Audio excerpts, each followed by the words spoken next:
Lovely people. I know I'm late, but I'm here. I am here picking up my kids from school. I had an appointment this morning to see my therapist. I don't know if this is bothering you guys, but this is so I don't have to hold it.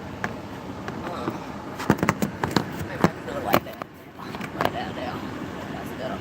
I had to see my therapist today. It went pretty good. Everything went pretty good.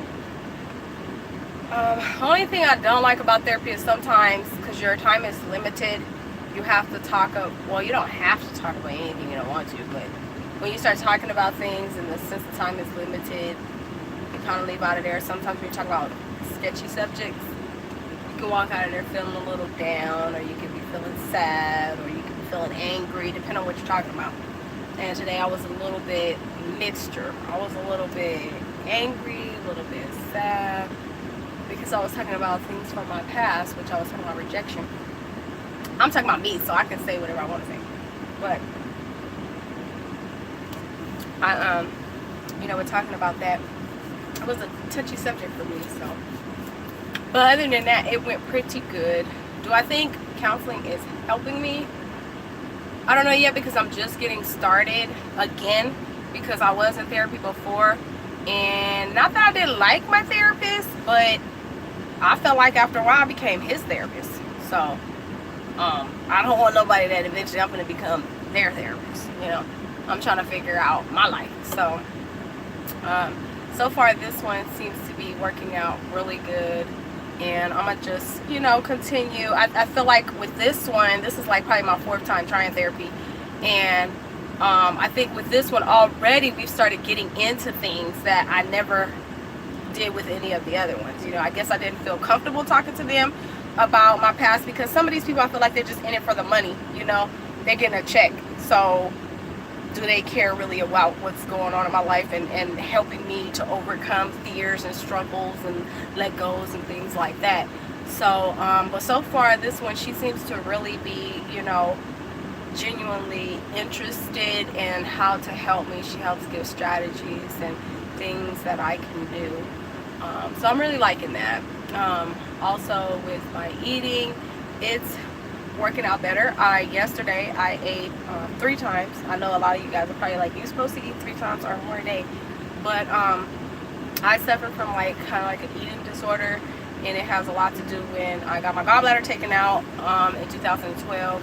I got really sick prior to it coming out, so I just decided not to eat because I didn't want the pain and I didn't want to be nauseous and all that type of stuff. So over the years, eating just got really bad. It just got really hard for me, so I just quit.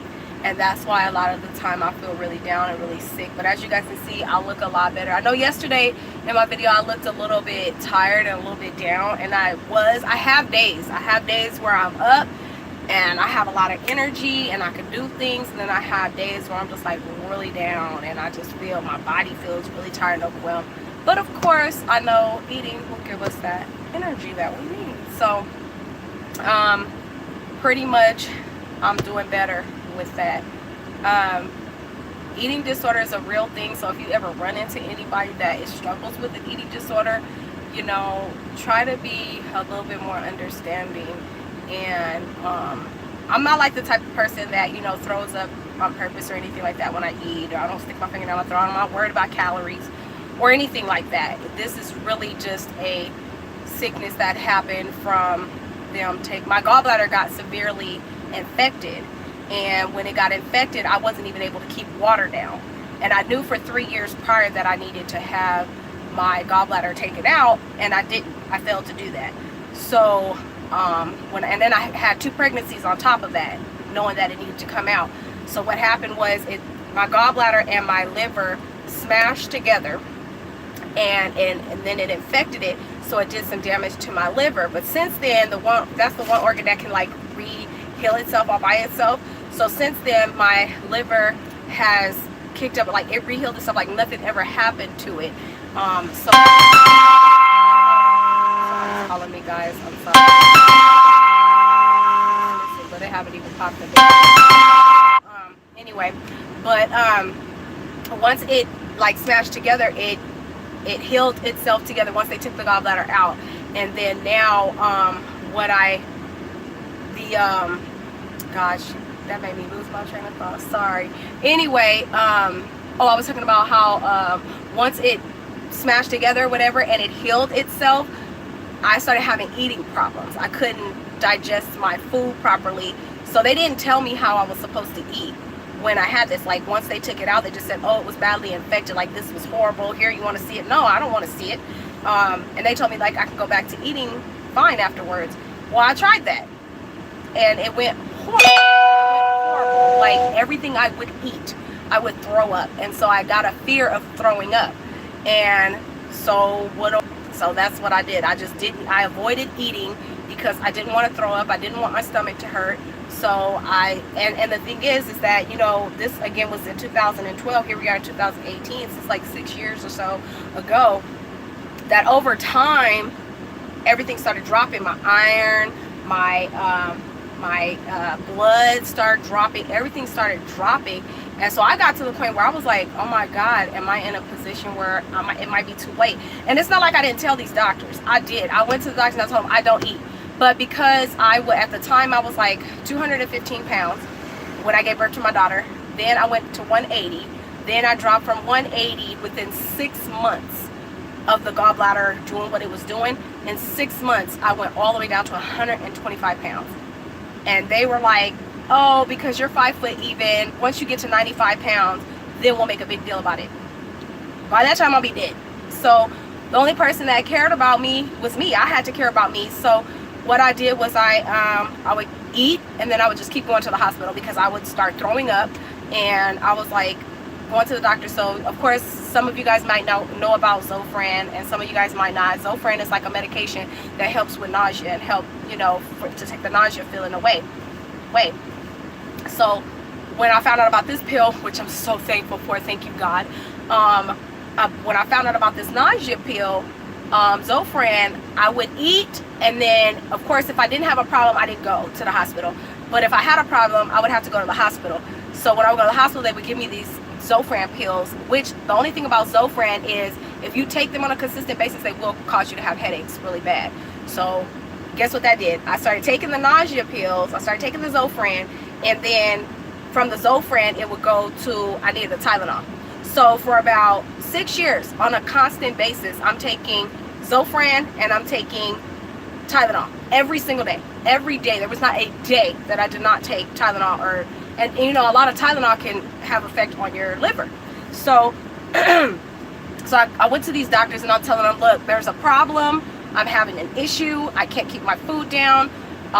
What happens is my stomach hurts and all this type of stuff. And they just kind of blew it off. Everybody just kind of blew it off. And after a while, going to the hospital 1,001 times and all this type of stuff, they just started not caring about you. It's like, oh, weren't you here last week? Weren't you this and that? I didn't just wake up in the morning and say, oh, I want to go see how the hospital's doing today. I'm just going to go over there and chill with them today. No, I have a life. I have children. I have a husband. I have a house. I would have been home. I'm here because I actually genuinely need help. You know what I mean? But some of those people that are in the hospital, it seems like they only do it for the money. There are very few that are in it for the actual business, and because they genuinely love helping people. But there are some people that are out here just for the money, you know, and I think that really sucks, because, you know, there's people like us that really need help. So anyway, since then, I've started seeing a nutritionist, and it's really helping. The first nutritionist that I seen, he just kind of gave me a paper and was like, here, eat this stuff, Merry Christmas, have a good day. And then now I'm seeing another nutritionist who actually checks on me weekly, and they say, you know, they talk to me about what to eat. They actually started out very slow on things that I didn't think about personally. Now, I mean, of course, it's common sense, but when you're going through a panic, fight or flight mode, you don't think about things that can make common sense, which they just said, well, instead of eating your whole dinner, because I can eat breakfast with no problem, sometimes I can eat lunch with not a problem, but dinner is the worst for me. Like, I literally get anxiety when it's dinner time. It's like, oh my God, no. So what happens is my sugar drops. So now I'm having problems with my sugar, and I'm having problems with my my iron, and I'm having problems with my my iron, my sugar, and the blood overall in my body. So my sugar will drop at nighttime like to 76. That's what you should be when you wake up in the morning, like 70 and above. Well, if I'm going to bed at 70, if I go to sleep, my sugar's going to drop all the way to God knows what, and then I won't wake up. You know what I mean? So I struggle with that. So now what she told me was, she said, instead of eating a whole dinner, just try taking one bite of each thing. You know, that way I can start getting into a comfortable mode of trying to eat. So I did that the first day that I talked to her, and which I felt fine, you know, but I still was nervous, you know. The next day I said, you know what, I want to try to eat a meal. Go ahead and eat a meal. I ate a small plate, like literally a saucer. I ate that. I want to say I felt fine, but the anxiety rose up within me. So I had to take like my lantern and just lay still and don't move. So I did just speak to her about that today, because yesterday I did eat again and kind of the same thing happened. So I identified that it was anxiety. The first day I didn't know it was anxiety. I just thought that I was feeling sick, but I think it was the anxiety that kind of made my stomach upset and blah, blah, blah. So what I did was I talked to them about that today. I said, I think when I ate fine. Everything was fine. It's just the anxiety rose up. So she told me, you know, try some other different things. Like I told her one thing that helps me is playing my games on my phone, which that's kind of what helped last night. And then or I'll watch something that bores the crap out of me, and then I'll fall asleep. But I don't know. I'm gonna try some of the things. She told me to get a coloring book and all that type of stuff. Like, I don't know. I think for me personally, that stuff might raise my anxiety, because then I know that I'm trying to compensate for getting rid of the anxiety. So it's gonna stay in my brain. But you know, to each is his own. So I gotta find strategies. That's just the main thing, is find strategy, because you gotta eat to live. You know what I mean? So that stuff is working out pretty well. The kids at school so far is working excellent. They got that new class dojo thing. It's been going on for a couple of years, so I'm able to follow my kids on the class dojo. And Christian, actually, she said today was like the best day that he's ever had, because yesterday he had a little issue with yelling in class. He as y'all be around him, y'all see he got a yelling issue. But we talked about it yesterday. We talked about the things that we could do to correct it. So she sent me a thing on Class Dojo, and he got nothing but plus points, and I'm so proud of him for that. So we're gonna celebrate that today. But yeah, I just decided to get up and actually get dressed, because you know I've been having my bonnet on for a couple of days in most of my videos, and that's just because I've just been kind of chilling and trying to take every day as it is. But you know, either whether I'm doing anything or not, I still need to get up and I need to do what I need to do. So, but I promised you guys that I would get on. I know I'm late, but I'm here. So I hope that everybody out there is having a wonderful Tuesday. For us, it's half day. So I know some of you guys probably look like it's only 1 o'clock, barely. Yeah, on Tuesday, my kids get out at 1. You know what happened to the old days, the olden school days? Like, we used to get out at 3:30. I used to couldn't wait to get out of school. But it seemed like here they be pushing these kids out of school. It felt like to me like they was trying to keep us in. I seen the school more than I seen my parents. Okay, so I don't know. I couldn't wait till my kids start school, but then they all of a sudden switch from 3:30 to 1:45, and then they gotta go to school at 7. That ain't stressing the kids out. That's stressing us out. Gotta get up extra early. Then you already up. You gotta stay up the rest of the day, and then now you gotta. Just too much. It's too much. But you know, but it's kind of beneficial too. It's bittersweet, because then if you got things you got to do throughout the day, you can always go and do it. Because since they get out at like 1 and 1:45 on a regular day, if the kids got a doctor's appointment, I don't have to take them out of school and hear the school's mouth about all that stuff. I just make them after school hours. So, and you know, if I need to go somewhere, you know, downhill or whatever, I can do that, you know. So it kind of works out. But when you ain't got nothing to do, you want the kids to be here, you know. That's what it is. But other than that, today the only thing I'm going to do, I didn't do much of anything. I just went to my appointment. I went, picked up my medications. In a minute, I'm going to have a pharmacy in my purse. And that's what we not going to do. I'm going to get rid of half of this stuff. No. I do know that the omeprazole worked for me being able to eat, and the iron, and then the Zofran. Other than that, the rest of the stuff gonna have to go. I don't know what they're gonna do about it, but I ain't finna be doing all of this stuff here. So, smoking, I just bought a pack, but it's still closed. See, so I'm doing good. I bought these just before I went and got my medicine, and now I'm here picking up the kids, so it's still closed. That's I gotta, right? So, and yesterday, did I even buy some yesterday? I don't even think I bought none yesterday. I don't know. I don't know if I bought some yesterday in the morning or if I bought it the night before. I'm not 100%. But I noticed that I am generally going from one day to the next. So, yeah. But, still in the process of that, of quitting. But one thing, the reason why I haven't just quit cold turkey is because, as you guys can see, I'm in therapy and stuff. I got a lot going on, and trying to take away everything is going to literally make my mind go, you know? So, slowly working on that, just like slowly, you know, doing therapy and trying to cleanse everything and separate myself from certain people and things like that. You know, I think that I'm off to a good start. I don't know how long the journey is going to be, but I'm willing to stay in for the fight.